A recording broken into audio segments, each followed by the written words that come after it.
Baste, Duterte, mga sangkay, binatukan po ni PBBM.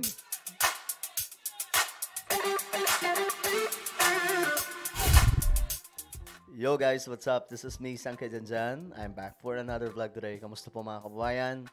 I hope na okay lamang po kayo dyan. Ito, pag-usapan po natin mga sangkay itong balita, no?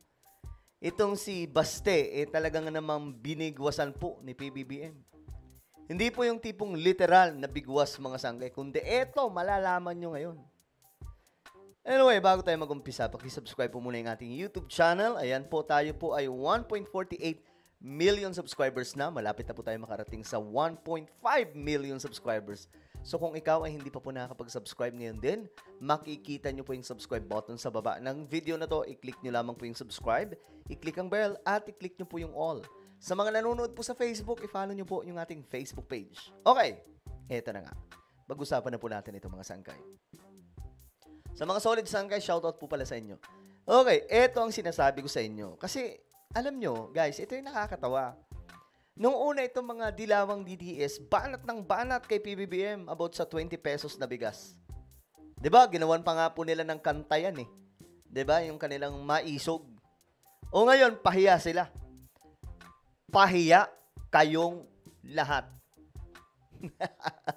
Bakit? Ito ang nangyari. Sabi ni Basti nung una, February 25, 2024, gagamitin mo sa pagsisinungaling ang 20 pesos na kilo ng bigas. Scam ang tawag doon. April 2025. Ito na ang nangyari. 20 pesos kada kilo ng bigas. Iyan ang pangako at ngayon, sinisimulan na natin itong maisakatuparan sa Visayas region. Boom! Paya silang lahat, mga sangkay, lalong-lalo na po si Baste. Kasi, banat ng banat, hindi ba nila kilala yung isang Marcos na matalino yan? Hindi ba nila kilala yung isang Marcos na talaga nga namang may kakayahan yan? Alam nyo guys ha, tawag na sa kanila doon po sa Ilocos Norte, ayan po mga sangkay, mga great leaders. Kasi nga po mga abilidad, mga magagaling, ayan po guys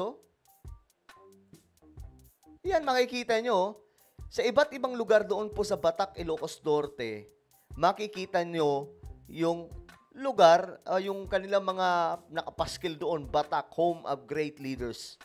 Bakit? Mga Marcos po yung nakatira doon. Eh di ngayon, pahiya si Baste, mga sangkay. Hindi po kasi nila akalain ngayon na magagawa ni PBBM na pababain ang presyo ng bigas. At eto pa, mga sangkay, eto pa ha, sinasabi po ni VP Sara na bakit lang daw sa Visayas? Visayas lang daw ba ang nagugutom? Madam Vice President, eto ang para sa'yo. Bago pa maganap itong deklarasyon ng 20 pesos na bigas sa Visayas na magsisimula na nga po doon, ang presyo ng bigas bumagsak na po para po sa inyong kaalaman, Madam Vice President at Basti Duterte at lahat na po ng mga DDS. Ayan po, mga sangkay, sa iba't ibang panig ito ng ating bansa. Metro Manila, iba pang mga lugar sa Pilipinas. Ayan po, sabi pa nga nang nag-post, guys, kamusta naman yung presyo ng bigas dyan sa inyong lugar? Dito sa Tugigaraw, ito po ang presyo. Line of 4 at 3. Salamat po PBBM. Ginawan nyo po talaga ng paraan. Thank you po talaga. Oh, you see? Guys, para po tayong bumalik mga sangkay sa panahon pa po ng mga naunang presidente na kahit papaano mura pa po ang presyo ng bigas. Pero at that time, mahal na rin po yun. Kasi iba po yung quality of life at that time. Kita nyo? 37, 38, 40 plus. Yun na lamang po ang presyo ng bigas ngayon. Diyos mio Marimar. Maraming ganito. Okay? Kahit dito sa Metro Manila, umikot ka sa mga palengke, mura na po yung presyo ng bigas. Bago pa po mag-declare si PBBM na magkakaroon na po ng 20 pesos na bigas. Ito na ang presyo ng bigas. Sa madaling sabi, hindi lamang po sa Visayas. Actually, nauna pa po ang ibang mga lugar sa Luzon. Buong Pilipinas, mura na po ang bigas. Ngayon, para sa mga magtatanong, Teka lang, Sangkay. Ano ba nangyari? Bakit naging mura ang bigas? Ito, ipapakita ko sa inyo. Anyway, guys, ito. Kita nyo, guys? Kita nyo yan? Pati oil, mura na rin. Ano meron, PBBM? Ang dahilan, bakit mura na po ang bigas, ipapakita po natin sa inyo. Ito, ipapakita lamang po natin yan. Isa pa sa dahilan. Bakit napababa ni PBBM ang presyo ng bigas? Matalino eh. Kagaya ng kanyang ama yan. Pagdating sa agriculture, expert ang mga Marcos. Nakalimutan ba ng mga Duterte yan? Tingnan nyo mga larawan. Sila BBM at ang kanyang tatay. Pumupunta po mismo yun sa mga basakan, sa mga palayan. Ayan o. Tinitingnan nila yung mga sakahan. Mga expert ang mga yan sa sistema ng agrikultura. Walang naiiwan sa mga magsasaka, mga sangkay. Kita nyo yan? Grabe itong ginagawa ng pamahalaan ngayon, sa totoo lang. Ngayon, hanapin natin. Ano ba talaga yung reason? Bakit bumaba ang presyo ng bigas? Ito lang naman ang ginawa ni PBBM, guys. Ang Marcos administration nakapagpatayo ng 150 rice processing centers sa buong bansa. Para ano? Para mapabuti ang productivity at kita ng mga magsasaka. Sa madaling sabi, mas lalawak ang produksyon. Mas lumawak ang produksyon ngayon ng buong bansa pagdating po sa bigas. Kaya nga po, hindi po ako magtataka kung mangyayari na hindi lamang 20 pesos na bigas ang mangyayari nationwide. Baka umabot pa po tayo sa punto na makakapag-export na po tayo ng bigas sa ibang mga bansa. Kagaya nung panahon ng kanyang ama.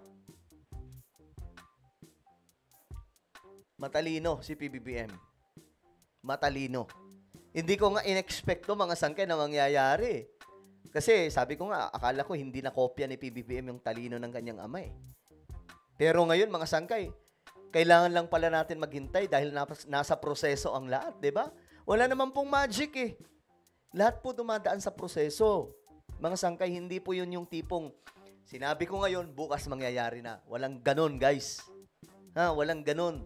Si Lord lamang po makakagawa niyan. Lahat ng bagay kailangan dumaan sa proseso.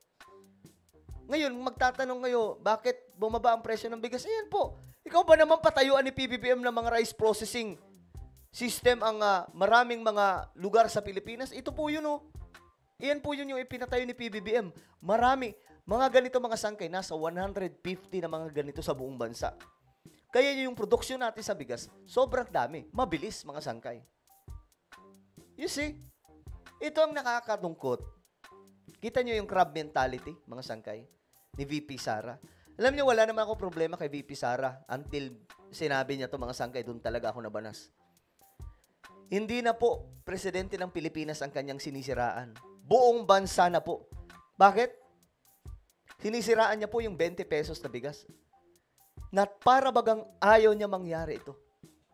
Ayaw niya na magkakaroon po ng kaginawaan ang mga Pilipino. Bakit, madam? Naninilikado ba ang kandidatura? Dahil po dito? Natatakot ka ba na baka makalimutan na kayo ng mga Pilipino kapag ka nagtuloy-tuloy na itong ginagawa ni PBBM ngayon? Diyos mio, Marimar, hindi ka ba masaya? Na ang mga Pilipino ngayon ay may laking ginhawa na dahil po sa ginawa ni PBBM. Biruin mo. Guys, hindi po ganun kadali magpababa ng presyo ng bigas. It takes time talaga. Pero sa loob lamang po na mahigit or almost 3 years lamang nagawa ni PBBM ng pamamaraan. Nagpatayo po siya ng mga rice processing centers sa iba't ibang panig ng ating bansa. Then, anong nangyari? Eto na, nararamdaman na po natin ang pag-arangkada ng murang bigas. Which is isa ito sa pangunahing kinakailangan ng mga Pilipino.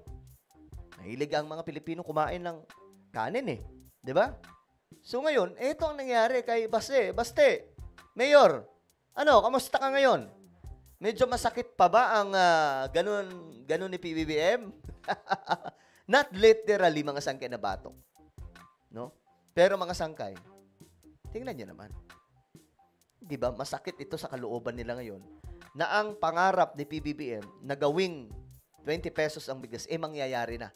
Maliban dyan, guys, okay na kami dito eh. Sabi ko nga kahit hindi na umabot ng 20 pesos na bigas, Mr. President, wag ka na mag-effort doon. Basta ito, mapermanente lang, okay na kami. Di ba, mga sangkay? Do you agree, guys? O ngayon, tatanungin ko kayo. Kamusta? Magkano ang bigas sa inyo ngayon? Huwag nyo nang isipin ng 20 pesos na bigas. Isipin nyo yung murang bigas ngayon sa mga palengke. Ang gawin nyo ngayon, guys, picturean nyo. Picturean nyo, tapos, picturean nyo yung mga palengke nyo, yung presyo ng bigas, isend nyo sa akin. Isend nyo sa Facebook. Okay? Ito. Asan na yun? Isend nyo sa Facebook ko, mga sangkay. Ayan po. Dito nyo isend. Yan. Okay? Para i-post natin. Ipo-post natin yan. Para magkaalaman na. Okay? Ako na po ay magpapaalam. Pero bago ang lahat, meron po tayong YouTube channel. Ito po ay Sangkay Revelation. Hanapin nyo po ito sa YouTube. Kapag nakita nyo na, i-click nyo po yung subscribe, i-click ang bell, at i-click nyo po yung all. Ako na po ay magpapaalam. Mag-iingat pong lahat. God bless everyone.